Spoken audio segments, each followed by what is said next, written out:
I beg to move that this House do now adjourn. The question is that this House do now adjourn, and we go on to the adjournment debate. Matt Vickers. Thank you, Madam Deputy Speaker. Thank you very much, Madam Deputy Speaker. I'm very grateful to have the opportunity to raise these issues this evening. The UK government's approach to waste management and recycling has evolved significantly in recent years, reflecting growing environmental concerns and the push for sustainability. Every single year, the UK generates nearly 200 million tonnes of total waste, but recycling rates in England are stagnant and have been for some time. The previous Conservative government made huge efforts to improve this in recent years. The government's simpler recycling reforms will move us towards a more consistent system across England. In 2026, we're expected to see the majority of planned recycling reforms come into effect, with recyclable plastic films to come in 2027. The last government made great progress with their Maximising Resources, Minimising Waste programme, which brought together a range of initiatives to keep products and materials in circulation for as long as possible, and at their highest value, including through increasing reuse, repair and remanufacture, helping to grow the economy and boost employment. These plans included scrapping fees for households to have bulky domestic furniture collected from their homes in 2025, saving people money and making it easier for them to recycle furniture so it can be reused, and also helping prevent fly tipping. The last government didn't stop there. They also made reforms to ensure collections of food waste for most households across England by 2026. Further still, the government delivered on reforms for reporting requirements for extended producer responsibility, meaning that producers and businesses will be required to pay for the collection and disposal of household packaging they supply when it becomes waste. This will cut waste and move costs away from local authorities. I'm very grateful to the member for Stockton West for giving way, and the Minister won't be surprised to see me speak, Madam Speaker, in a debate on waste. But can I put to the honourable gentleman that for all of his recounting of the last Labour government, the last Conservative government, he may want to look to Wales and the experience and success of the Welsh Labour government, who had some of the highest recycling rates in the world. I'm glad to hear that, and hopefully Stockton's Labour Borough Council can learn some lessons from them, because we have some of the most shambolic recycle rates in the entire country. Will be lessons to learn for Stockton Borough Council. Extended producer responsibilities will cut waste and move costs away from local authorities and taxpayers. I will. With an honour. Absolutely, and very pleased to commend the honourable gentleman for Stockton West for coming forward. When it comes to records and what's doing good, I think we should recognise that my own local council is near the very top of the recycling charts in Northern Ireland. Still much more to be achieved, of course, but does the honourable member not agree that in order for all of our local government targets to be reached, more support must be available to supply bigger recycling bins for customers? And if we want to be a good steward of what we have, and further, would the honourable gentleman agree with me that we should be asking the Minister to look for help towards councils to enable them to do even more with recycling? I think you're entirely right. I think the receptacles that we recycle in are game changing. In Stockton, we have these disposable bags that disappear off down the road whenever it's windy, never to be seen again. Having the right receptacles to recycle is a thing, and I think actually as a country we need to look to the councils that do it well, learn the lessons and roll out best practice. The last government kick-started plans for a comprehensive return deposit scheme. It's estimated that UK consumers go through around 14 billion plastic drinks bottles and 9 billion drinks cans every single year, often contributing to our litter epidemic. I will. I thank my honourable friend for giving way. He raises the issue of plastic, and with the growth of anaerobic digesters dealing with more food waste, what we've seen is energy from waste incinerators are now burning more plastic, and indeed the BBC analysis of 5 years of real data from incinerators shows it's the dirtiest way now to produce power. So does he agree with me in dealing with recycling and its growth, we should also not be building more incinerators, and in particular not building the Wisbech incinerator? I agree wholeheartedly. Putting these things in the right place is a very big deal, and I know how hard he worked to prevent that. Couldn't agree more. I think actually I'd be grateful if the Minister could provide an update on the rollout of the deposit return scheme when this is set to be delivered. Of course, it's not just businesses, but also local communities that can support government's goals, ensuring responsible waste disposal. An estimated I certainly will. Talking about community. If the member could go further and maybe sit back down, and if the member could continue, a formal intervention could be made quite smoothly, very quickly. Yes? I'd be very happy to give way. I thank my honourable friend for giving way. My apologies. Talking of people, consumers taking responsibility for recycling, would the honourable member agree with me that the prevalence of recycling centres close to where people live and are accessible is really, really important to increase the volume of recycling that we can achieve? There was one recycling centre that was used by my constituents that has been closed down, which means that the nearest recycling centre now is over 3 miles away. So would you agree with me that keeping these recycling centres open and making them more effective at recycling is a step forward? I agree entirely. As we look across the piece, the challenges that it poses to get this recycling done, we should be doing everything we can to make that as convenient to people as possible, to make it as local to them as possible. And we've also got to be worried about what the consequences are when we don't have local recycling schemes to some of the people who might dispose of their waste irresponsibly, choosing to fly tip instead of making the journey. An estimated 2.25 million pieces of litter are dropped every day in the UK. The consequences of this is that around £1 billion is spent every year by local authorities and land managers clearing it up. In Stockton West, we're fortunate to have some amazing community-spirited litter-picking groups. The Thornaby Community Litter Pickers, the Eaglescliff Community Litter Project, the Ingleby Barrack Litter Pickers and the Hartburn Community Litter Pick. These incredible volunteers protect our environment and restore pride in our communities. The last government took action and increased the maximum fines for those fly tipping from £400 to £1,000, alongside increasing the maximum fine for those who litter or graffiti from £150 to £500. I'd ask the Minister what further steps the government are taking to tackle this important issue and what steps government are taking to help support and recognise these important community litter pick groups. The government must allow an environment for businesses to innovate and help create solutions that support households in reducing waste, and also tackle the 40.4 million tonnes of commercial and industrial waste generated every year. Businesses that innovate in this space for the common social good include Amazon, whose multi-bank initiative helps redistribute 750,000 items of surplus goods to families in need, and we were delighted to see their most recent scheme launch in Teesside, reducing waste while improving people's lives. Humans waste around 40% of food produced, and this contributes 10% of the world's global emissions. The government should be championing enterprises such as Too Good To Go in their efforts to reduce food waste, taking excess produce and ensuring it's put to good value for money use. Currently, the government's target is to reduce food waste by 50% by 2030 and must take further policy measures to ensure we reach this target. One cost-effective measure to the taxpayer that Too Good To Go are calling for is mandatory public food waste reporting, delivering a vital first step in measuring food wastage and driving businesses to innovate meaningful change and allow our customers to make informed decisions. Will the Minister confirm if the government is considering mandatory food waste reporting? The reality is that the answer to our waste and recycling challenges starts at home. In fact, in every home in the country, and how they dispose of their waste. It's local authorities who have the biggest role in determining that, deciding how and where people can dispose of their waste and recycling.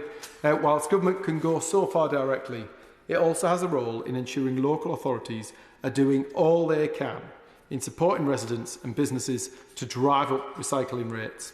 While UK councils are required to run a service which collects recycling and garden waste separate from general waste, under legislation, councils are not obligated to separate the different types of recycling. Different recyclable materials may be collected if it's not technically or economically practicable. A study by the Taxpayers Alliance found many constituents and households had concerns that they'd have to deal with multiple different bins, placing unnecessary obligations for households and businesses. We've seen a complete disparity among local authorities when it comes to delivering the government's waste and recycling strategy. The This highlighted that some local authorities having up to 10 different bins compared to others who have only 2. Although waste collection is one of the primary services provided by councils, the inconsistent and often inefficient approach has hugely varying consequences.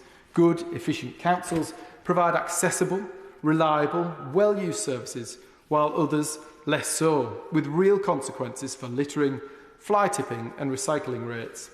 In my own constituency, Stockton's Labour-led council provides the worst example in terms of poor services and even poorer value for money. Stockton's Labour Council has presided over the worst recycling rates in the region, and its rates are so poor they're amongst the worst in the entire country. Local litter pickers have questioned why the council are failing to take action on fly tippers, with Stockton being amongst the lowest performing when it comes to issuing penalties. All the while, the verges of the A66, while the gateways to the town remain absolutely covered in discarded cans, bottles and rubbish. It's about to get a whole lot worse. Despite Labour subjecting residents to some of the highest council tax rates in the entire country, the council decided to vastly reduce services when it comes to waste and recycling.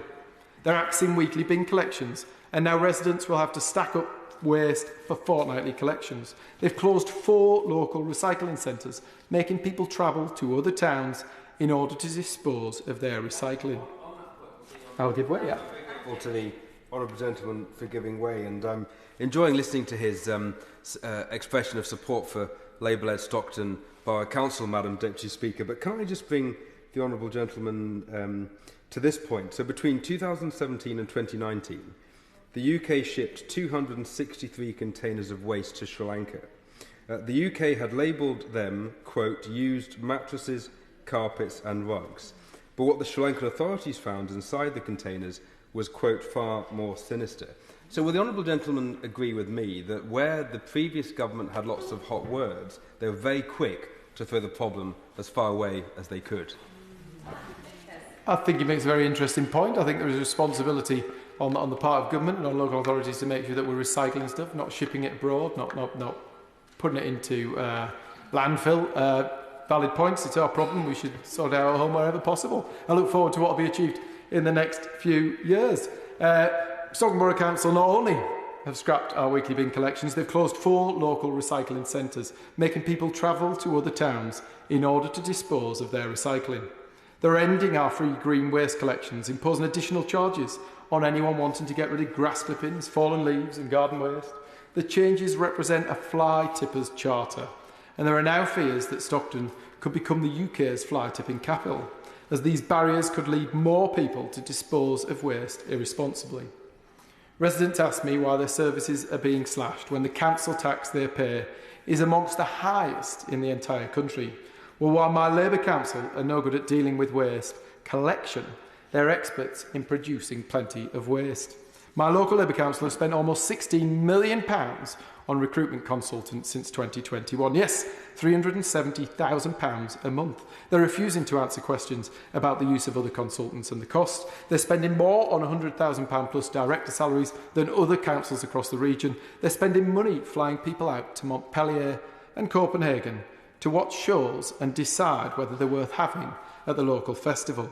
They continue to throw VIP soirees with free food and drink for councillors and much, much more. Does the Minister agree with me that when it comes to delivering the government's recycling aims and ambitions and driving up the UK's stagnant recycling rates, we need to ensure that all councils take their role seriously? Thank you very much. Mr. Mary Creagh.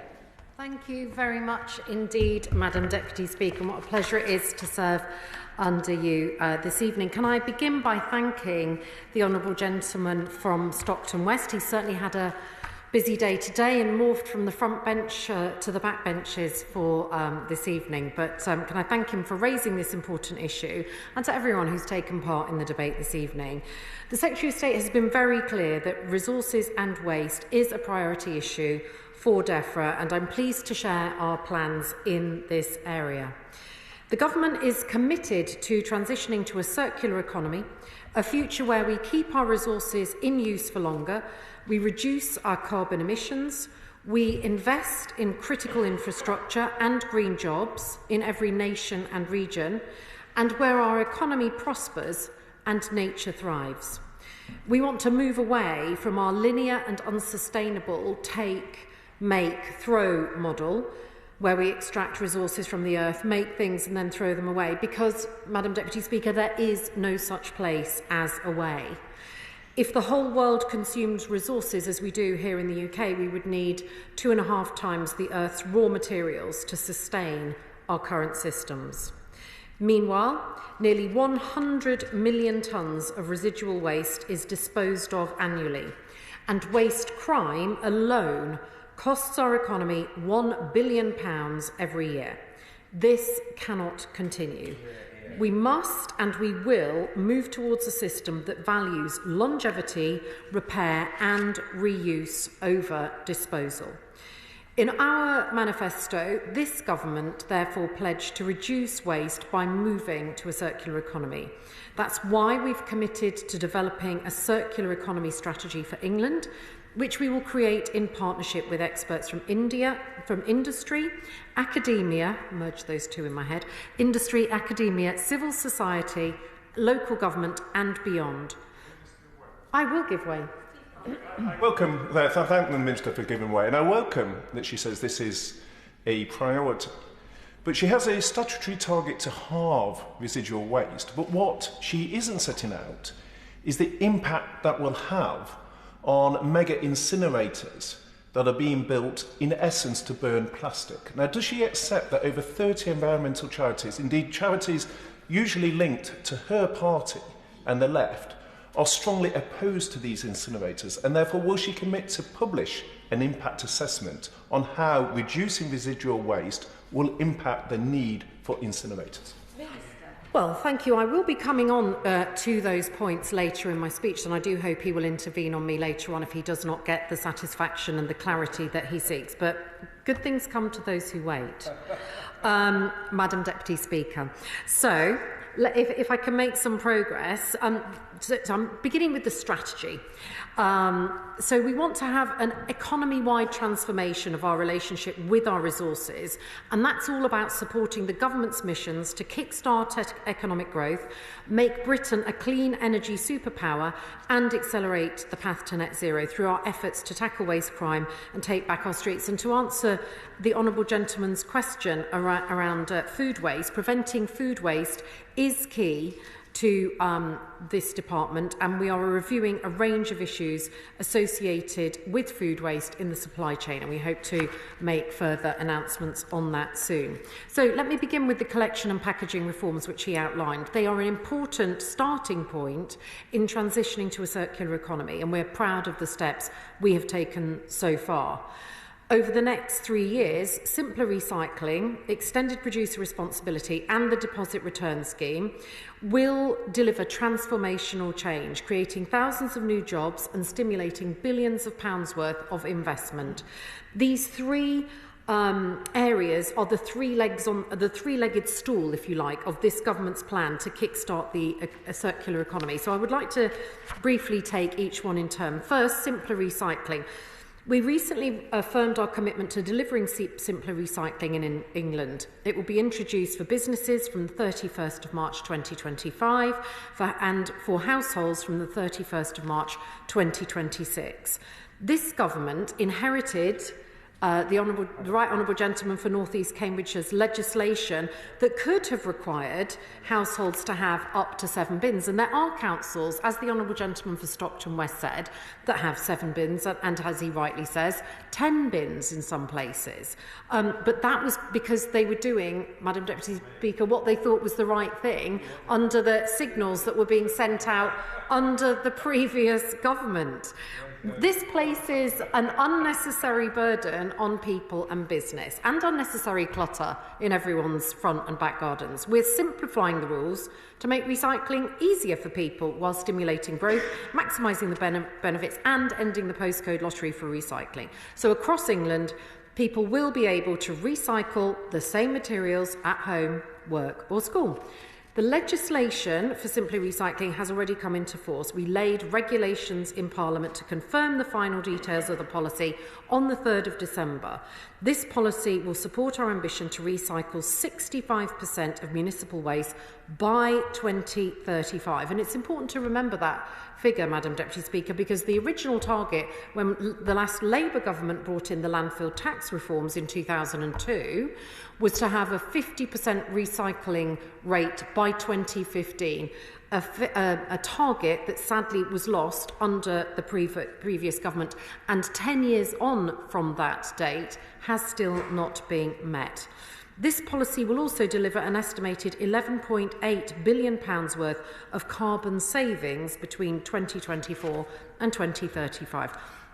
Now, we've heard local circumstances differ, so we're making sure that councils and other waste collectors have the flexibility to make the best local choices.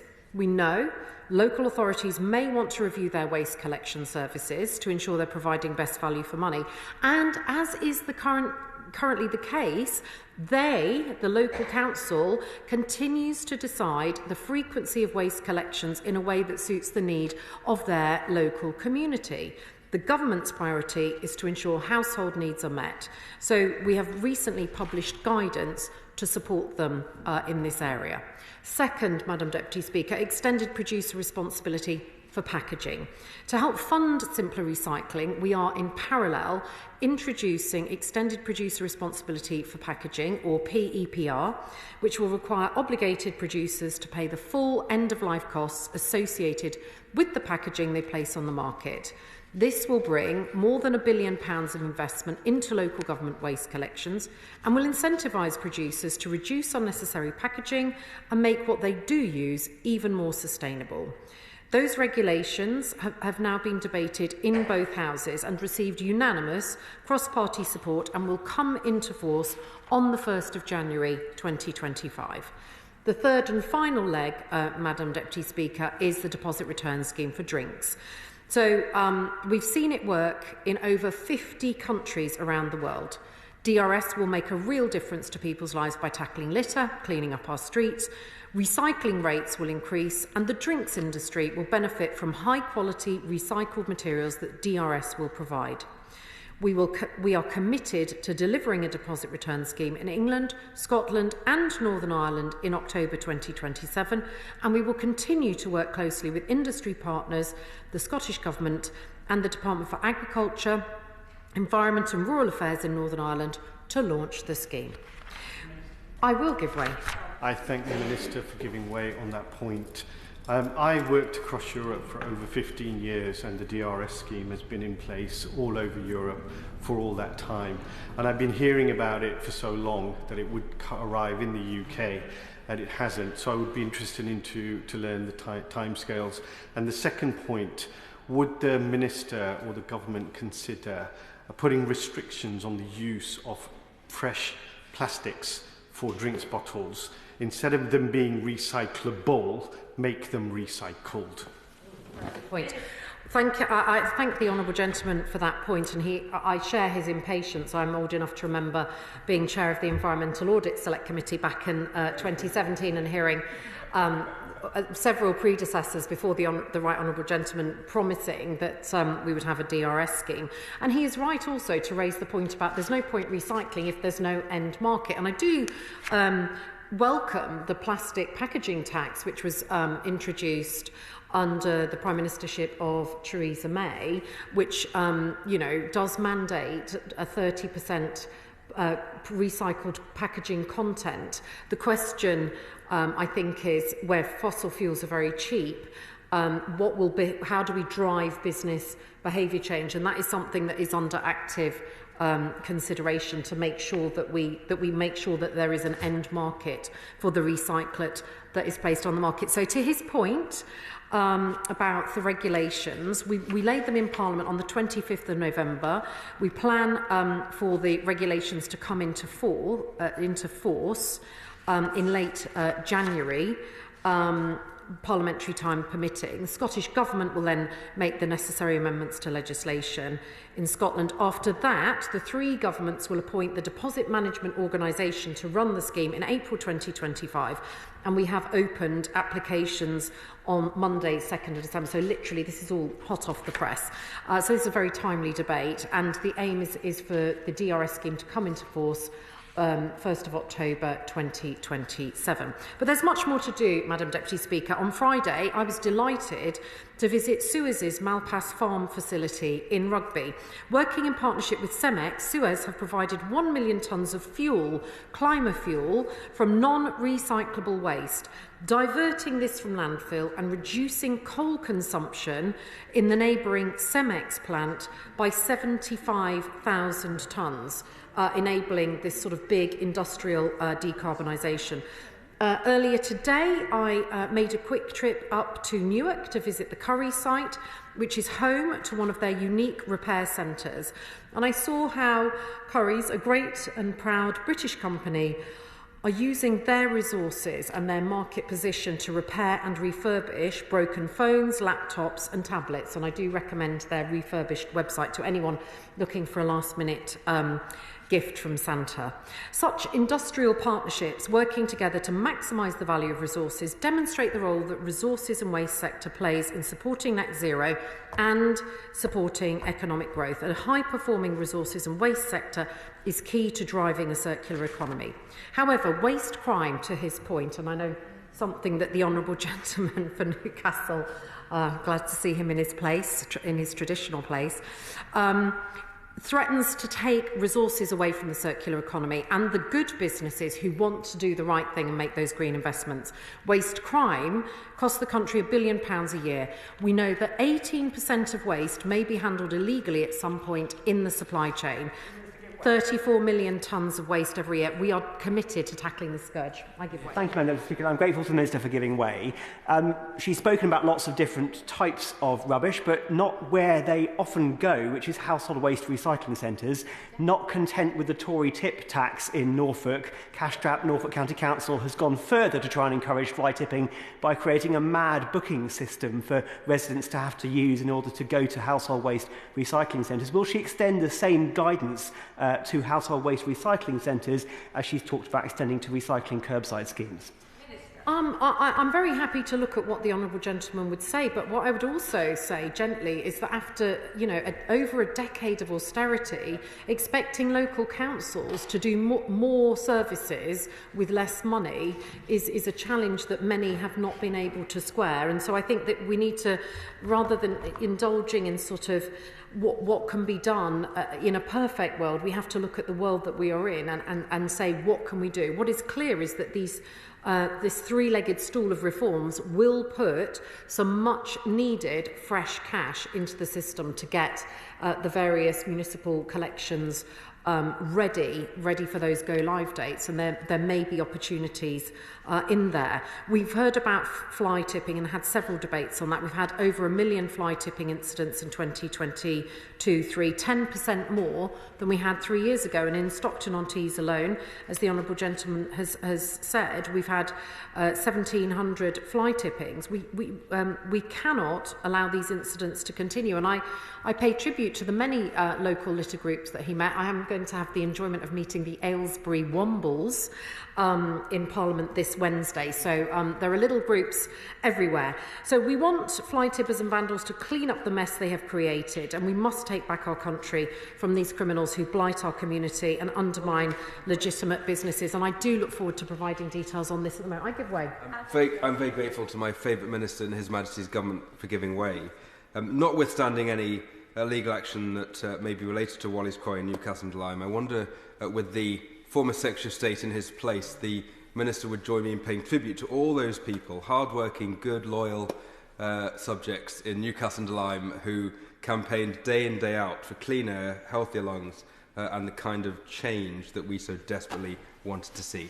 Well, I think I thank him for that intervention. I think what we saw there was the fact that we had a local community campaigning to stop the stink, and I was pleased that the regulator has taken swift action there. Now, to the honourable gentleman's point about energy from waste, his government failed to reach its recycling targets. We do not support overcapacity of energy from waste, and incineration should only be an option for waste that cannot be prevented, reused or recycled. So things like medical waste or waste from nappies, etc.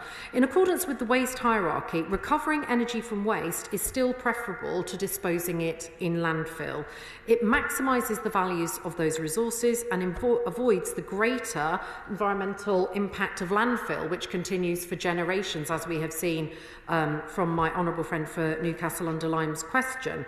We cannot solve today's problems by storing them up for future generations. So we will shortly be publishing our analysis of the need for further energy from waste development in England following delivery of these reforms. And I must be clear, however, it is for the relevant planning authority to determine the needs for proposed developments, and our capacity assessment will help inform planning decision making. I give way. Well, first, in a classic of joint government, many of these incinerators, including the Wisbech one, is decided as a NSIP, as a national significant infrastructure, and therefore decided by the government. So it is actually not something that is devolved locally.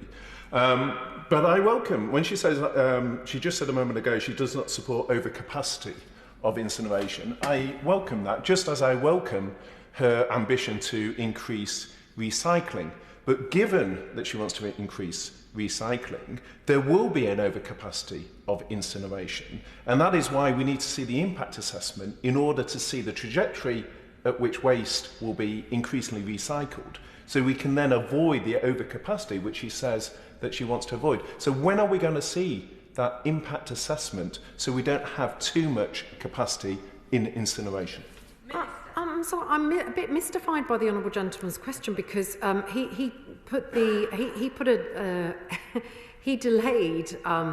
stop to planning decisions on energy from waste, and did he not conduct an impact assessment beforehand?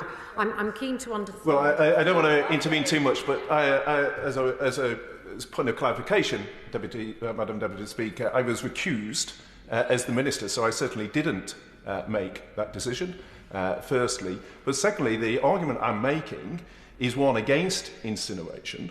It is one that I would have thought she would support, because she wants more recycling, and over 30 environmental charities say it's the dirtiest way to produce energy. It's as dirty as coal. 5 years of analysis from the BBC found it as the dirtiest. So what I'm highlighting is the contradiction between a government that says it's pro the environment and clean energy, and yet is at risk of overcapacity in incineration, which is burning plastics and harmful to the environment. It's that contradiction that I'm highlighting, and why the government should publish an impact assessment.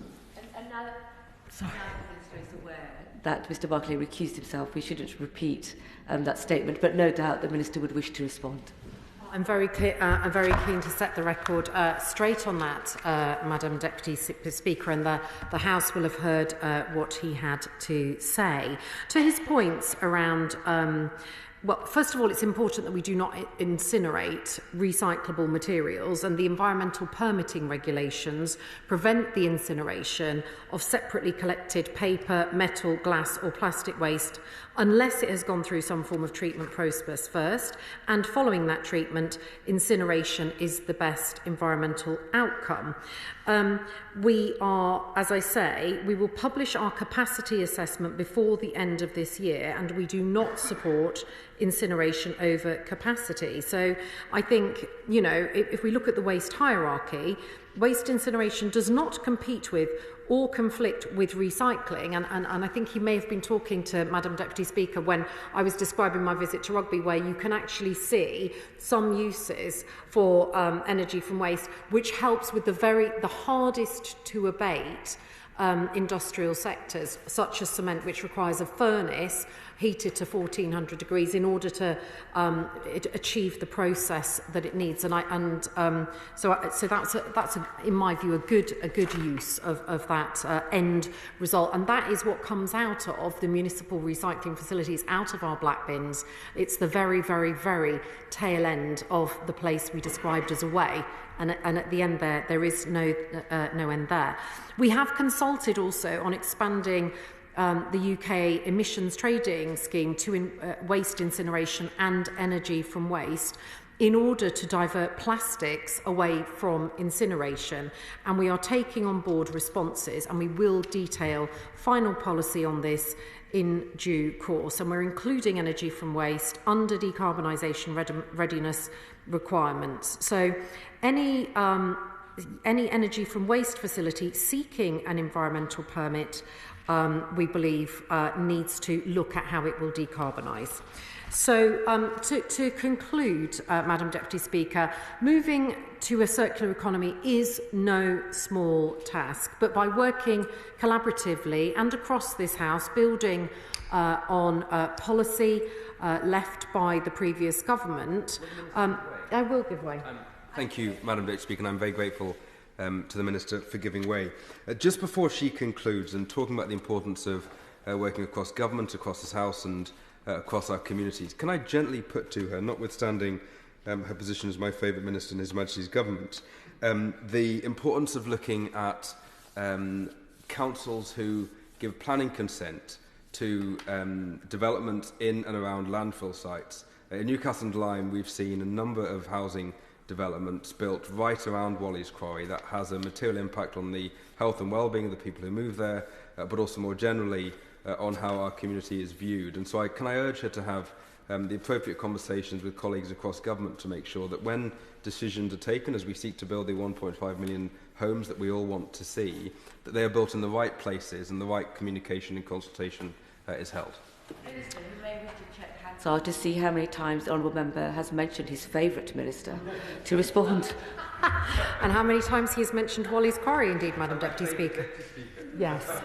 I think the experience of Wally's Quarry is it's a learning experience for all of us, I think, is the kindest thing we can say, Madam Deputy Speaker, because there is...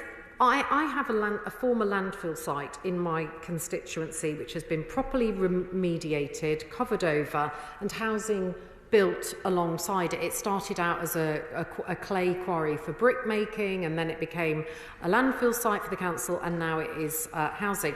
But that has been properly remediated. I think where the problems have come is a lack of guidance and regulation around where housing can and should be built, a keenness to build housing, an understandable keenness to build the homes that people so desperately need, and a failure to understand that things should not be placed 30 metres away from a landfill site. It's simply not acceptable, and so certainly that is a learning point that we are bringing into the Planning and Infrastructure Bill.